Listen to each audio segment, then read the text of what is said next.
오늘 우리가 함께 나누는 말씀은 시편 95편 말씀입니다. 1절부터 11절까지 말씀 제가 봉독하도록 하겠습니다. 오라 우리가 여호와께 노래하며 우리 구원의 반석을 향하여 즐거이 부르자.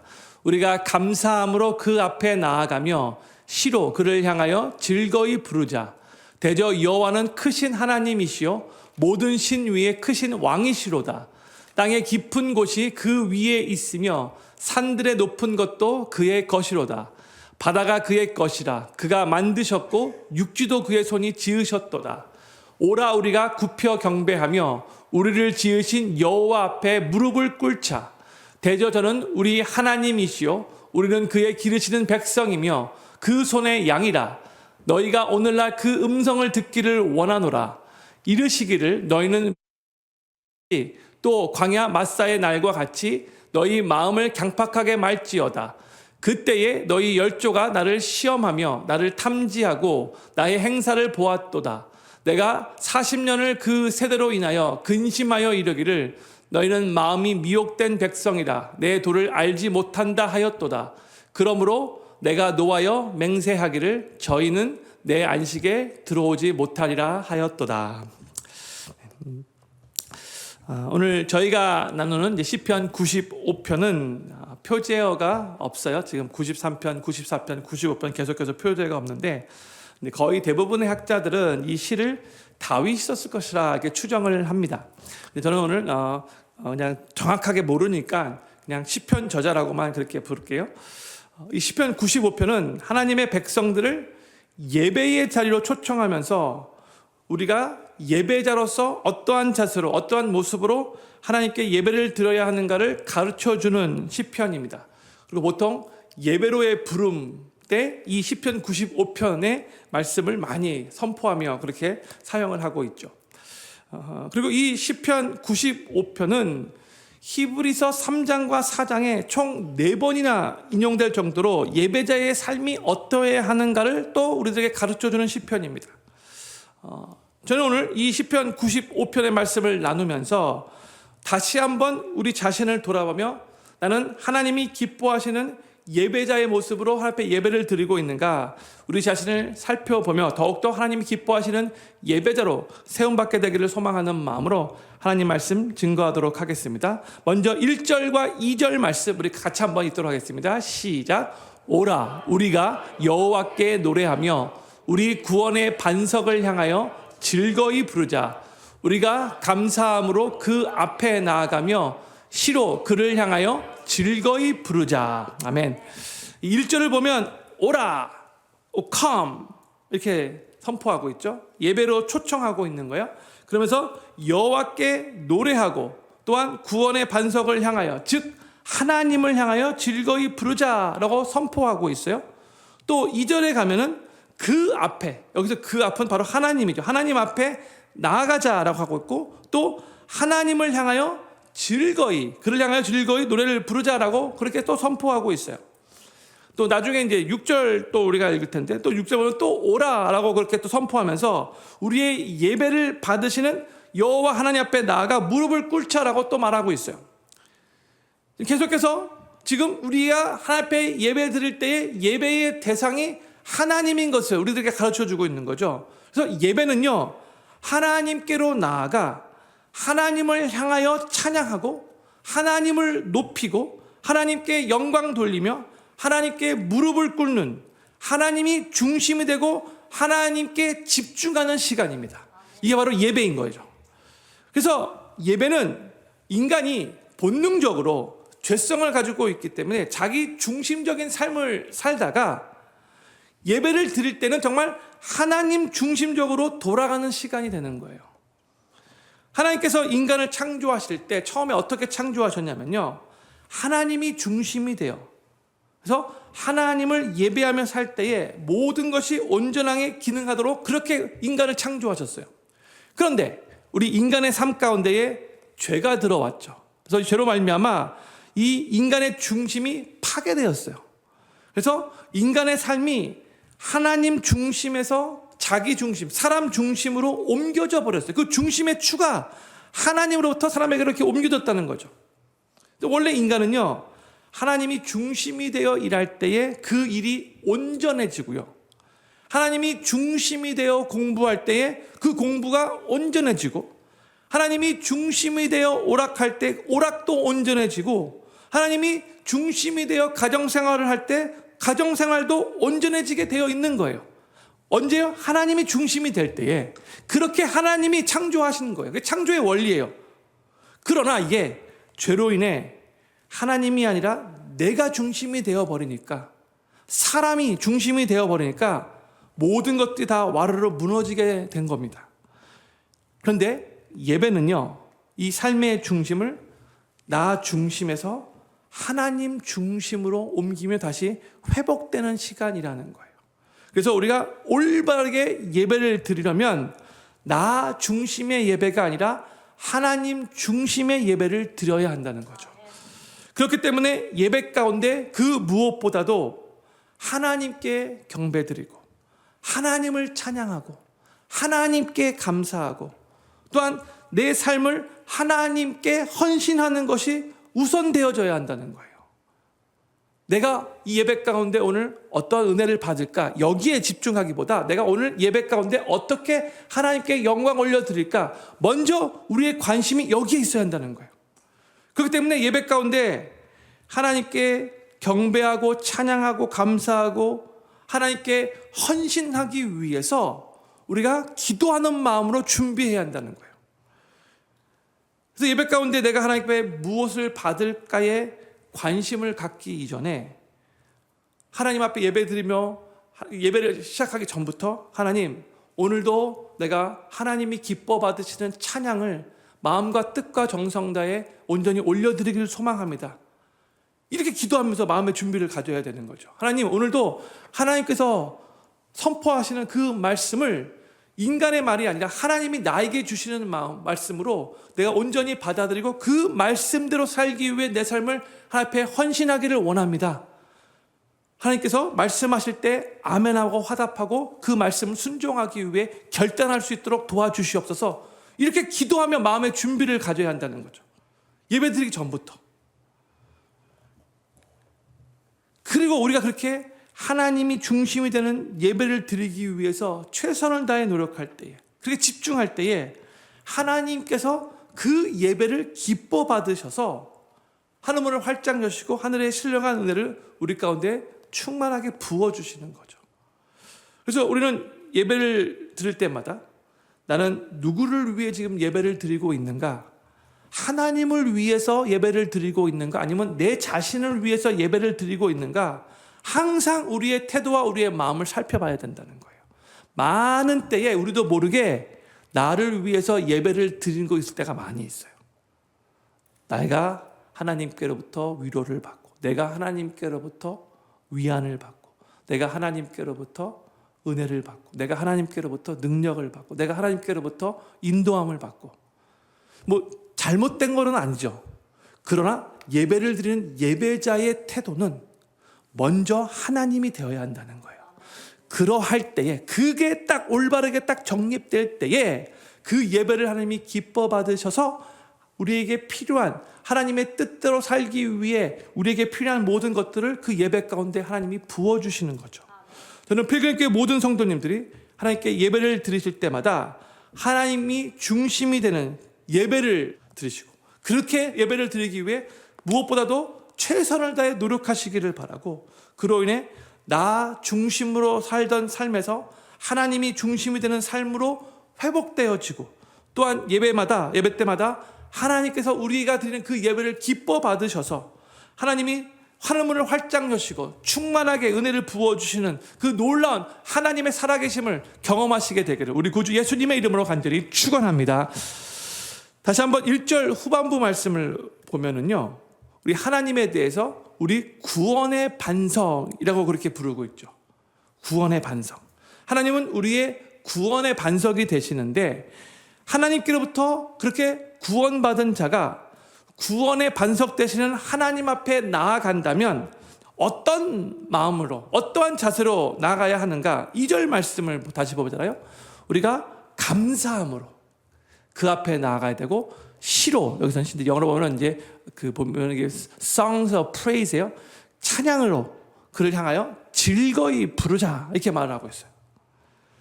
그러니까 우리를 구원해 주신 구원의 반석 되신 하나님께 당연히 감사하는 마음으로 나아가 예배를 드려야 하는 거죠. 또한 그 구원의 하나님을 향하여 찬양으로 시로 즐거이 부르며 나아가는 게 당연한 거죠. 여기서 이제 즐거이 부르자가 영어로 make a joyful noise라고 되어 있어요. 그러니까 그냥 기뻐하는 것 정도가 아니라 기뻐하면서 큰 소리를 외치며 그렇게 하나님께 찬양하자는 거예요.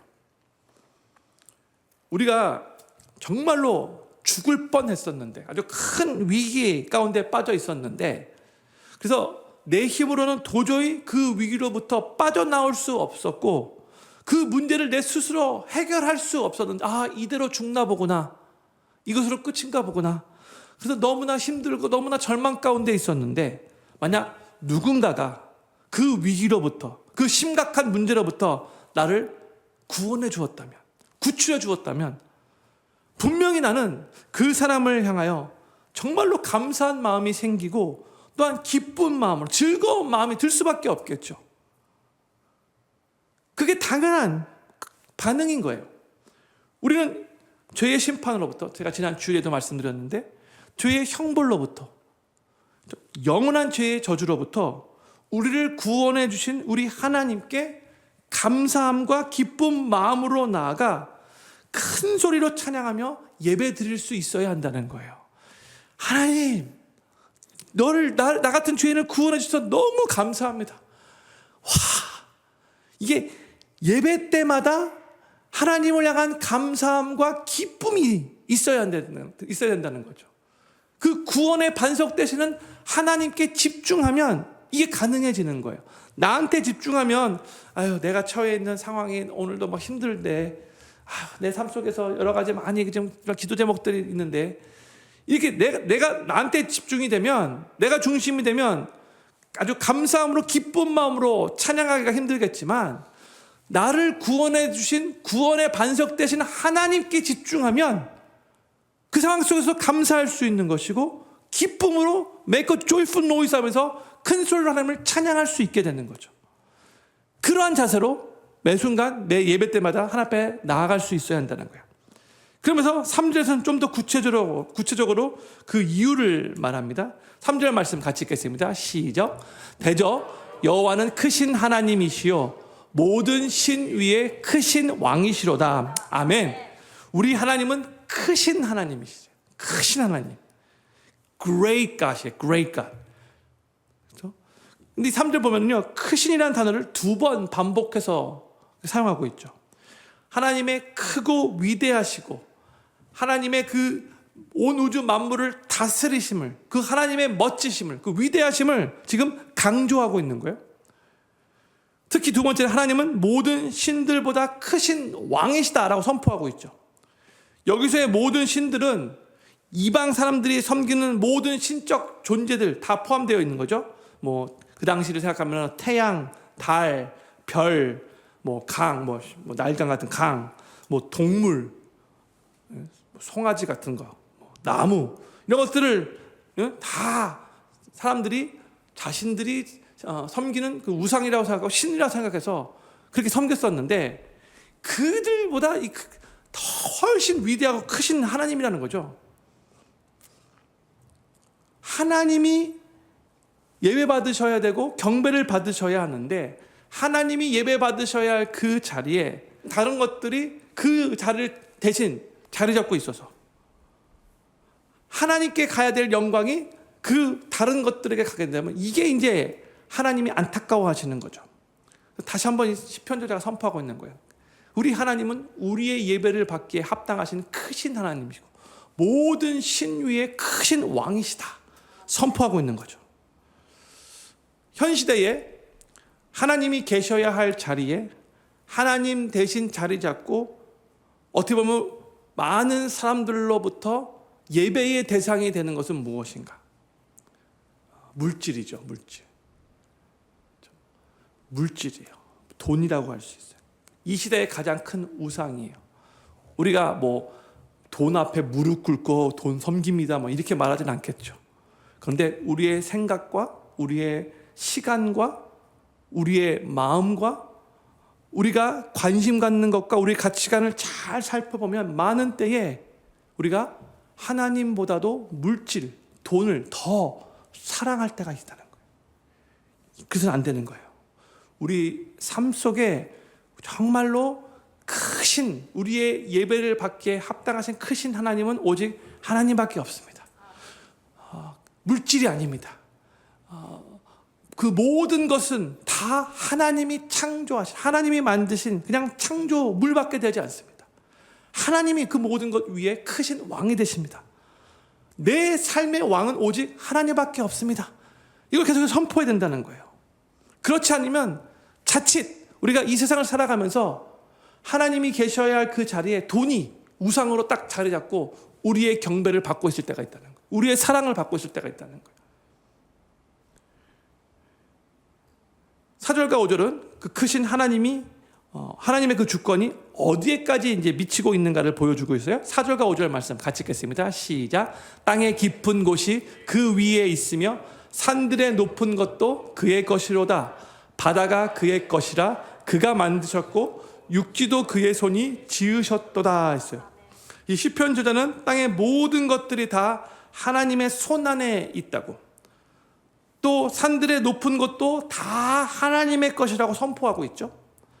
그러면서 바다도 또한 육지도 하나님이 다 만드셨고 하나님이 다 지으셨다 선포하고 있는 거예요. 하나님이 온 우주 만물의 창조주가 되심을, 온 우주 만물을 지금도 운영하시고 다스리고 계시고 주관하신다는 것을 이렇게 선포하고 있는 거예요. 가장 깊은 곳부터 가장 높은 곳까지, 그리고 평평한 땅과 바다 모두 다, 이 땅의 모든 것들이 다 하나님의 소유라는 거예요. 다 하나님의 것인 거예요. 하나님이 만드셨고 하나님이 주인 되신다는 거죠. 지금 시편 저자는 계속해서 하나님의 크고 위대하심을 높이며 이렇게 찬양하고 있는 거예요. 하나님은 온 우주 만물을 창조하시고 다스리시고 주관하시는 그런 분이신데, 근데 그것뿐만이 아니라 또한 우리 개인의 삶에도 하나님은 능력이 되시고 생명이 되시고 소망이 되시고 우리 삶의 왕이 되시고 주인이 되시는 분이신데, 오늘날 많은 사람들은 그 크고 위대하신 하나님을 아주 작은 하나님으로 생각하면서 하나님을 스스로 제한하고 하나님의 하나님 되심을 망각하며 살아가고 있을 때가 많아요. 하나님이 얼마나 크신 분이신데 내 스스로 하나님을 조그만 하나님으로 그렇게 제한시킬 때가 많다는 거죠. 심지어 하나님께 나와 하나님 앞에 예배드리는 예배자들마저도 하나님을 정말로 크고 위대하시고 광대하신 높으신 분으로 믿는 것 같지가 않아요. 그런데 예배는 하나님의 크고 위대하심을 기억하며 그 크신 하나님께 집중하는 시간인 거죠.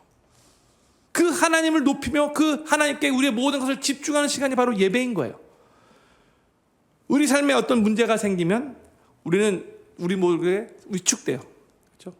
그리고 쉽게 불안해지고 걱정에 휩싸이고 두려움에 빠질 수가 있는데, 그러나 우리는 우리가 처한 그 상황과 그 처지를 뛰어넘어서 여전히 크고 위대하신 하나님을 믿음으로 고백하면서 그 크고 위대하신 하나님께 우리의 시선을 고정하고 하나님의 하나님 되심을 찬양하며 온전히 높여드리기 위해 최선을 다해 노력해야 한다는 거예요.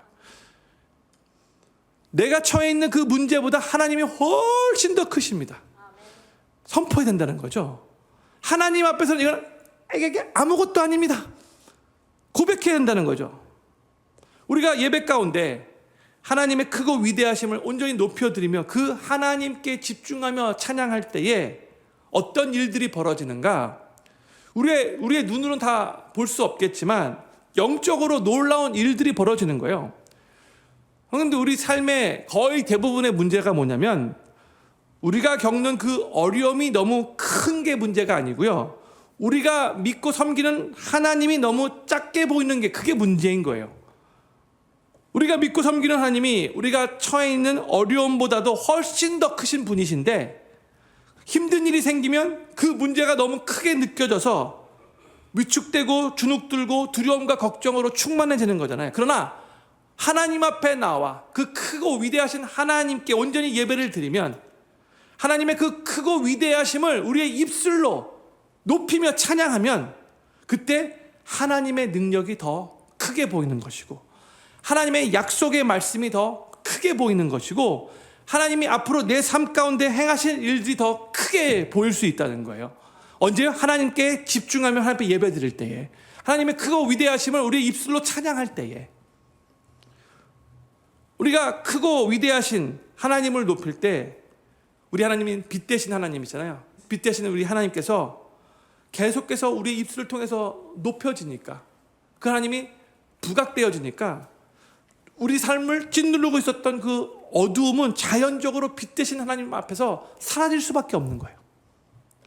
우리가 크고 위대하신 하나님을 높일 때에 우리의 상한 마음이 위로받고 고침받고 미움과 원망에 사로잡혔던 마음이 사랑의 마음으로 하나님의 사랑의 마음으로 긍휼의 마음으로 바뀌게 되는 거죠.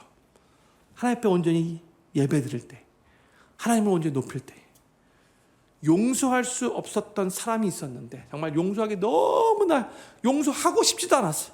그런 사람이 있었는데 예배 가운데 사랑의 하나님, 은혜의 하나님, 나의 모든 죄를 다 깨끗하게 용서해 주시는 그 하나님께 집중하며 그 하나님을 높이니까 용서하기 참으로 힘들었던 그 사람까지도 용서하게 되는 것이고 더 나아가 예수님의 이름으로 축복까지 해줄 수 있는 그런 마음으로 바뀌게 된다는 거예요.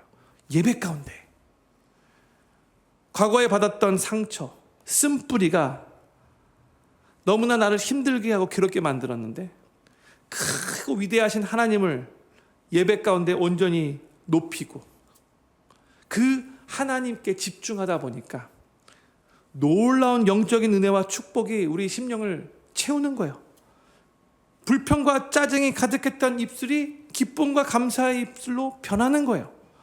온갖 걱정과 근심이 나를 짓눌렀는데 크신 하나님을 높이며 예배하니까 하나님이 내 삶을 책임져 주신다는 그런 강한 확신이 생겨서 기쁨과 평강을 누릴 수 있게 되는 거예요. 더 이상 살아갈 힘도 용기도 소망도 없이 절망 가운데 있었는데 예배 가운데 크신 하나님을 높이며 그 하나님께 집중하다 보니까 다시 살아갈 힘을 얻고 하나님이 나를 도와주시면 다시 일어나 다시 걸어가겠습니다. 이렇게 결단하며 주님을 위해서 또 일어서게 되는 거죠. 이 다 하나님께 온전히 예배드리고 크고 위대하신 그 하나님을 집중하며 찬양할 때 이루어지는 놀라운 그런 영적인 축복들인 거죠. 이러한 역사들이 예배 가운데 우리 삶에 우리 심령 가운데 일어나게 되는 거예요. 저는 필그림교회 모든 성도님들이 하나님 앞에 예배 드릴 때마다 크고 위대하시고 모든 것을 주관하시는 그 하나님을 높이며 집중하실 수 있기를 바라고 그로 인해 삶의 모든 어두움들이 사라지고 우리 삶을 회복시키시고 변화시키시고 아름답게 만드시는 참 좋으신 하나님을 더욱더 많이 경험하시게 되기를 우리 구주 예수님의 이름으로 간절히 축원합니다. 시편대는 이제 6절과 7절에서 하나님을 예배드리러 나오는 예배자들에게 어떠한 자세가 필요한가를 우리에게 가르쳐줘요. 6절과 7절 말씀 같이 읽겠습니다. 시작. 오라 우리가 굽혀 경배하며 우리를 지으신 여호와 앞에 무릎을 꿇자. 대저 저는 우리 하나님이시요 우리는 그의 기르시는 백성이며 그 손의 양이라. 너희가 오늘날 그 음성 듣기를 원하노라. 아멘. 6절 보면 쭉 다시 펼쳐주세요. 6절에 하나님께 굽혀 경배하자, bow down 하자, 그리고 무릎을 꿇자, kneel down 하자 이렇게 말하고 있어요. 이것은 하나님의 그 절대 주권의 경의를 표하며 완전 하나님 앞에서 항복하는 겸손한 모습인 거죠. 하나님을 온전히 경외하는 자세를 가져야 한다라는 그런 뜻이에요. 하나님 앞에 무릎 꿇고 경배하는 그런 자세가 필요하다는 거죠. 그리고 7절 보면 7절 보면은 너희가 오늘날 그 음성 듣기를 원하노라 이렇게 말하고 있는데 하나님의 말씀을 듣고 하나님의 말씀에 순종하기를 원한다 그런 의미인 거잖아요. 그러니까 우리가 하나님께 예배드리러 나아갈 때는 하나님께 bow down하고 kneel down하는 자세로 하나님 앞에 total surrender 하는 완전 항복하는 그런 겸손의 모습으로, 그리고 주님 말씀하시옵소서, 주의 종이 듣고 순종하겠습니다, 이러한 마음으로 하나님 앞에 나아가 예배드려야 한다는 거죠. 하나님이 우리를 사랑하시는 아버지가 되신다고 해서 우리가 하나님을 너무나 가볍게, 너무나 쉽게 여기서는 안 된다는 거예요. 맞아요. 하나님을 사랑하시는 분이시잖아요. 그럼에도 불구하고 우리가 하나님의 하나님됨을 항상 인정하고 그 하나님께 걸맞는 그 경외를 우리가 드려야 된다는 거죠. 우리 하나님은 온 우주 만물의 창조주가 되시고, 지금도 온 우주 만물을 다스리시고 주관하시고, 또한 그 하나님은 우리의 인생의 생사화복을 주관하시는 분이신 거죠. 온 우주와 또한 우리의 삶의 모든 것들이 다 하나님 손에 달려 있는 거예요. 그래서 7절 말씀 보면 우리는 하나님이 기르시는 백성이고 하나님 손의 양이라, 이렇게 고백을 하고 있는 거죠. 우리가 이 진리를 정말로 믿는다면 우리는 절대로 하나님 앞에 대충 예배할 수 없어요. 하나님 앞에 예배 드리면서 정말 너무나 하나님 앞에 가볍게 예배 드릴 수 없어요. 하나님을 마치 옆집 아저씨 같이 그렇게 대할 수 없어요. 그 하나님을 온전히 경외하며 하나님께 최선의 것을 드리고 싶은 마음으로 정말 나의 모든 것을 다 드려서 크고 위대하신 하나님을 온전히 경배하며 높여드리길, 그런 마음으로 그렇게 예배를 드리게 된다는 거죠. 주님, 이 정도면 충분하지 않습니까? 이런 자세가 아니라 가장 값진, 가장 소중한 것, 향유 옥합을 깨뜨리면서 드리면서까지, 그러면서도 주님, 내가 주님께 더 드리고 싶은데 이것밖에 드릴 게 없네요, 이런 마음으로, 그렇게 하나님을 경외하고 사랑하는 마음으로 그렇게 하나님 앞에 예배 드려 나가야 된다는 거예요.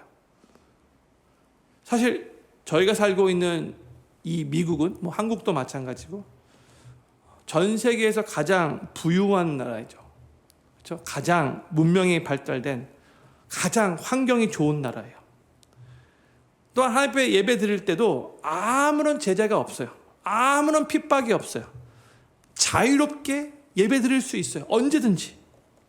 그런데 이렇게 예배의 환경이 너무나 편하고 우리가 자유롭게 하나님 앞에 예배를 드리다 보니까 우리가 자연적으로 하나님을 향한 이 경외심이 사라져 버리는 것 같아요. 그래서 우리는 더욱더 하나님을 향한 이 경외심을 잃어버리지 않도록 경각심을 가져야 돼요. 지금 전 세계적으로 봤을 때 아주 열악한 환경에서, 또 엄청나게 낙후된 시설에서 하나님을 예배하는 성도들, 또한 오늘 예배를 드리다가 만약에 적발되면 감옥에 갈 수 있는 그러한 상황 속에서 예배드리는 성도들, 그들은 우리가 같이 이렇게 편하게 자유롭게 예배를 드리고 있지 않지만 정말로 하나님을 경외하는 마음으로 최고의 하나님께 최선의 예배를 드리기 위해 목숨 걸고 하나님 앞에 나와 예배드리죠. 어떤 나라는요, 이슬람 국가, 공산국가, 우리 동족 북한, 이런 곳에서는 정말 생명 걸고 예배 드릴 수밖에 없어요. 예배 드리다가 붙잡히면 끔찍한 핍박을 받을 수 있어요. 이슬람권 나라에서는 가족에서 완전 제외돼 버릴 수 있어요. 제명돼 버릴 수 있어요. 그럼에도 불구하고 생명 걸고 주일에 모여서 하나님께 예배드리는 크리스천들이 있다는 거예요. 그 핍박 속에서도 그들은 하나님께 예배드리는 것을 포기하지 않고 더욱더 열심히 모여서 하나님을 예배해요. 왜 그런가? 왜냐하면 하나님의 백성들이 함께 모여 하나님께 드리는 그 예배가 하나님을 믿는 성도들의 본분인 것이고 또한 영적인 특권이라는 것을 알기 때문에 그런 거예요. 그 예배 가운데 놀라운 하나님의 은혜가 부어지고 그 예배 가운데 하나님의 백성으로서 우리가 하나님 앞에 영광 돌려야 한다는 그러한 마음 자세, 그것으로 가지고 하나님 앞에 예배를 드리는 거죠. 목숨 걸고 하나님 온전히 경외하는 마음으로. 저는 필그림교회 모든 성도님들이 우리 삶의 생사화복을 주관하시고 우리를 그의 손으로 기르시는 우리의 크고 위대하신 그 하나님을 절대로 가볍게 쉽게 생각하지 않으시기를 바라고, 하나님께 예배 드리실 때마다 정말 하나님께 무릎 꿇고 경배하며 겸손하게 하나님 앞에 total surrender, 완전히 항복하는 바로 그러한 자세로 하나님께서 우리에게 하시는 그 말씀을 그대로 듣고 순종하려는 그 태도로 하나님을 온전히 경외하는 그런 모습으로 온전히 예배 드리시게 되기를 우리 구주 예수님의 이름으로 간절히 축원합니다. 이제 시편 95편의 이제 후반부의 내용은 1절부터 7절까지의 내용에 비교해 봤을 때 갑자기 분위기가 바뀝니다. 어떻게 보면 하나님께로부터 경고식의 메시지 같이 들려요. 우리 8절과 9절 말씀을 같이 한번 읽겠습니다. 시작. 이르시기를 너희는 무리바에서와 같이 또 광야 마사의 날과 같이 너희 마음을 강팍하게 말지어다. 그때에 너희 열조가 나를 시험하며 나를 탐지하고 나의 행사를 보았도다 했어요. 이 8절과 9절 말씀을 보면은요, 과거에 이스라엘 백성들이 그들의 마음을 강팍하게 하여서 하나님을 시험했던 사건을 언급하고 있는 거예요. 그러니까 이 과거의 이스라엘 백성들을 반면교사로 삼아서 너희는 마음을 강팍하게 먹지 말라고, 하나님을 시험하지 말라고 좀 경고하고 있는 거예요. 이 내용은 출애굽기 17장을 배경으로 하고 있어요. 17장 8절을 보면요, 무리바라는 지경의 이름이 나오고 또 마사라는 지경의 이름이 나오는데 이 둘은 이름은 다르지만 같은 곳이에요. 두 가지 다른 이름을 갖고 있는 같은 장소예요. 근데 출애굽기 17장을 보면은요, 이스라엘 백성들은 출애굽을 한 후에 이 시내산으로 가는 그 여정에서 신광야를 떠나 르비딤의 장막을 쳤던 적이 있어요. 근데 그곳에 마실 물이 없었어요. 그래서 어린 아이에서부터 노인에 이르기까지 모든 백성들 또한 가축들도 다 물이 없기 때문에 목이 탔죠. 그런데 성경은 바로 그때에 이스라엘 백성들이 하나님을 시험했다. 오늘 본문 8절에도 시험했다는 말이 나와요. 근데 어떻게 하나님을 시험했는가? 출애굽기 17장 7절에 이렇게 말씀합니다. 같이 읽겠습니다. 시작. 그가 그곳 이름을 마사라 또는 무리바라 불렀으니 이는 이스라엘 자손이 다투었으며 또는 그들이 여호와를 시험하여 이르기를 여호와께서 우리 중에 계신가 아닌가 하였음이더라. 이 출애굽기 17장 7절 말씀을 좀 더 풀어서 해석하자면 이스라엘 백성들이 이런 식으로 말했다는 거예요. 하나님이 살아계시다면 우리에게 분명히 물을 주셨을 텐데 지금 우리가 물이 없이 목말라 죽게 생겼다. 하나님이 우리와 지금 함께 하시지 않는 것이 아닌가? 뭐세요? 하나님이 지금 우리와 함께 하시는 거 정말 맞는지 확인 한번 해보십시오. 그러면서 만약 지금 이 상황 가운데 우리가 물이 없어서 목말라 죽겠는데 물이 빨리 공급되면, 이 문제가 빨리 해결된다면 그러면 우리가 하나님이 우리와 함께하고 계심을 우리가 믿겠소. 그러나 만약 이 문제가 빨리 해결되지 않으면 우리는 안 믿을 거예요. 이스라엘 백성들이 이렇게 하나님의 살아계심, 하나님의 존재를 증명해보라는 식으로 말했다는 거예요. 근데 이게 바로 하나님을 시험한, 아주 하나님을 진노케 한 사건이었어요. 보세요. 그동안 이스라엘 백성들은요, 그들의 그 삶 가운데 놀랍게 역사하시는 하나님을 수없이 많이 경험해 왔어요. 그들은 하나님의 놀라운 기적으로 애굽 땅에 내린 10가지 재앙을 다 경험했잖아요. 그리고 10번째 재앙은요, 애굽의 모든 장자들, 초태생이 다 죽임을 당하는 재앙이었는데 하나님께서 알려주신 대로 문설주에 어린 양의 피를 바른 이스라엘 백성들에게는 그 재앙이 임하지 않았죠. 장자들이 다 죽는 10번째 재앙을 경험하고 나서 애굽 사람들이 비로소 빨리 우리 애굽 땅을 떠나주시오, 이스라엘 백성들에게 그렇게 애원을 했고요. 심지어 애굽 사람들은 자신들의 보화와 가축까지도 그렇게 이스라엘 백성들에게 주면서 출애굽해달라고 그렇게 부탁을 해요. 못 가게 막 끝까지 막았었는데 이 애굽 사람의 이 보화까지도 다 들고 그렇게 출애굽한 거예요. 노예에 생활했었는데, 그렇죠? 그리고 출애굽을 한 직후부터 하나님은 이스라엘 백성들을 인도하기 위해서 낮에는 구름기둥으로, 밤에는 불기둥으로 그렇게 인도하셨어요. 그렇죠? 밤에는 춥지 않으라고 불기둥이었고, 낮에는 덥지 말라고 태양볕을 가리기 위해서 구름기둥으로 인도하신 거예요. 또 홍해가 앞을 딱 가로막았을 때에 바로 그 상황에서 뒤에서는 이 애굽 군대가 쫓아오는데, 그때 모세가 하나님의 지팡이를 딱 홍해 쳤을 때 쫙 갈라졌잖아요. 그래서 안전하게 200만 명이 넘는 이 이스라엘 백성들이 하룻밤에 안전하게 그 홍해 바다를 건너갔어요. 마른 땅과 같이. 근데 뒤따라오던 애굽 군대는 그 홍해에서 다 수장되어 죽었잖아요. 또 이스라엘 백성들이 배고프다고 하니까 하나님은 메추라기를 보내주셔서 고기를 먹게 해주시고, 또 매일 아침마다 신실하게 만나를 내려주셔서 광야에서 형들은 200만 명이 어떻게 매일 굶주리지 않고 먹을 수 있겠습니까? 하나님이 하신 거예요. 아침마다 신실하게 만나를 내려주셨어요. 한 명도 굶주리지 않도록 하나님께서 그렇게 다 먹이신 거예요. 매일매일 하나님의 살아계심이 경험됐어요.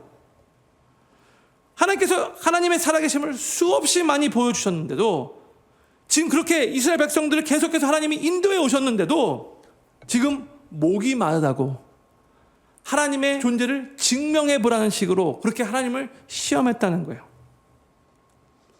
성도님들, 우리의 삶에도요, 만약 어떤 힘든 문제가 생겼을 때, 어떤 큰 위기 상황에 우리가 처했을 때에 이렇게 이스라엘 백성들과 같이 하나님의 존재까지 의심하며 하나님을 시험하는 듯한 말과 행동을 절대로 하지 않으시기를 바라요. 이거 정말로 이거는 우리가 정말 하지 말아야 되는 말, 정말 피해야 되는 말이에요. 그동안 우리 삶 가운데 놀랍게 일하시고 역사하셨던 그 하나님의 살아계심의 증거가 너무나 많이 있잖아요. 근데 우리가 힘든 그런 상황을 딱 닥칠 때 언제 그랬다는 듯이 이스라엘 백성들과 같이 쉽게 하나님을 섭섭하게 하는 말을 너무나 잘해요. 하나님이 마치 내가 처해 있는 문제에 별로 관심이 없다라는 식으로 말을 하고, 혹시 하나님이 지금 나와 함께 하시지 않는 건 아닌가? 이렇게 말을 하고, 하나님 날 사랑하지 않는다 이런 식으로 말을 하고, 하나님이 지금 살아서 역사하시고 우리의 삶을 주관하시고 선하게 인도하시는 선한 목자가 되심에도 불구하고 우리가 그 하나님을 불신해서 하나님을 시험할 때가 많다는 거예요. 그래서는 안 돼요. 그래서는 안 절대 안 되는 거예요. 성도님들, 만약 우리의 관심이 우리가 처해 있는 그 힘든 상황 속에서 살아계신 하나님을 깊이 알아가는 것에 있지 않고, 또 하나님의 뜻대로 살아가는 것에 있지 않고, 그저 내가 지금 처해 있는 그 문제를 해결받는 데만 그렇게 우리의 관심이 쏠려 있으면요, 우리도 이스라엘 백성들과 같이 이렇게 쉽게 하나님을 시험할 수 있다는 것을 기억해야 돼요. 언제요? 우리의 관심이 내 문제 해결에만 있다면. 하나님은 그 문제를 통해서도 살아계신 하나님을 더욱더 깊이 경험하며 그 하나님 안에서 더욱더 영적으로 성장하기를 바라며 그 문제를 허락해 주시는데, 지금 당장 그 문제가 해결되기를 바라는 마음으로만 거기에 관심이 쏠려 있으면 우리도 모르는 사이에 쉽게 원망하고 하나님 막 시험하고 하나님 마음 섭섭하게 하는 그런 생각과 그런 말할 때가 많다는 거예요. 우리가 처한 상황이 아무리 힘들고 심각한 상황이라 할지라도 우리가 꼭 기억해야 할 것은 뭐냐면, 우리 하나님은 여전히 살아서 역사하시는 분이시고 그 상황마저도 다 하나님의 주권하에 있는 것이고, 하나님이 우리 삶에 그 상황을 허락하신 것이라고 믿고, 또 하나님이 마음만 먹으시면 그 문제도 한순간에 다 해결하실 수 있는 분이시라는 것을 우리가 기억하며 그 하나님을 믿음으로 고백할 수 있어야 된다는 거예요. 하나님 백성들의 태도이고 자세여야 된다는 거죠. 저는 필경교회 모든 성도님들이 마실 물이 없는 것 같은 그런 위기의 상황에 처한다 할지라도 우리와 계속해서 함께 하시라, 살아계시는 그 하나님을 의심하지 않기를 바라고 시험하지 않기를 바라고, 도리어 그 힘든 상황에서도 하나님의 뜻이 어디 있는가를 질문하며 그 위기의 상황도 주님의 도우심으로 인해 잘 극복해 나가시고 더욱더 영적으로 성장하시고 더욱더 살아계신 하나님을 경험하는 통로가 되시기를 우리 구주 예수님의 이름으로 간절히 축원합니다. 이스라엘 백성들은 하나님이 행하신 그 구원의 역사들을 수도 없이 많이 경험했으면서도 하나님을 시험했다가 그 결과가 어떻게 되었는가? 10절과 11절 말씀, 우리 시편 95편의 마지막 두 구절인데 같이 읽겠습니다. 시작. 내가 40년을 그 세대로 인하여 근심하여 이르기를 저희는 마음이 미혹된 백성이라 내 도를 알지 못한다 하였도다. 그러므로 내가 노하여 맹세하기를 저희는 내 안식에 들어오지 못하리라 하였도다 했어요. 이스라엘 백성들은 하나님을 시험한 결과 하나님을 근심케 했고요, 또 하나님을 진노케 했어요. 하나님 볼 때 정말 얘네들은 정말로 나의 말씀을, 내 도를 정말 알지 못하는구나. 여전히 노예 근성에 찌들려 있구나. 내가 이들을 데리고는 저 가나안 땅, 저 거인들이 있고 안악자손들이 있는 그 가나안 땅 정복 전쟁을 해갈 수 없겠구나. 이렇게 하나님이 판단하셨고 새로운 세대가 세워질 때까지 40년 동안 광야 생활을 하게 하셨어요. 그로 인해 이스라엘 백성들은 하나님이 원래 그들에게 약속하셨던 그 가나안 땅에 들어가지 못했어요. 온전한 안식을 누리지 못했어요. 그렇죠? 오늘 이 시편 95편의 말씀의 주제는 예배인데 왜 시편 저자는 이 이스라엘 백성들의 실패한 내용을 95편 뒷부분에 이렇게 기록했을까요? 왜 하나님의 그 경고식의 말씀을 예배의 주제에 대한 그 시편을 쓰면서 여기에 수록했을까요? 그 이유는요, 예배와 삶은 나뉠 수가 없기 때문에 그래요. 하나님께 참된 예배를 드렸다면 그 예배는 삶으로 완성되어야 한다는 거예요. 그러니까 예배가 삶이 되어야 되고 삶으로 연결되어야 되고 또 우리의 삶 자체가 하나님께 드리는 예배가 되어야 한다는 거죠. 그러니까 하나님을 온전히 예배 드렸다면 우리 삶에서 물이 없는 듯한 그런 힘든 위기의 상황을 만나게 될 때에 내가 예배했던, 내가 찬양했던 그 크신 하나님을 기억해내며 그 힘든 상황 속에서도 하나님을 여전히 의지하고 신뢰하며 하나님의 말씀대로 그 상황을 잘 이겨내야 한다는 거죠. 그게 참된 예배를 드린 자의 삶에서 보여져야 되는 모습인 거죠. 우리가 그런 삶을 살 때에 하나님의 때가 되면 하나님께로부터 참된 안식을 얻게 될 거예요.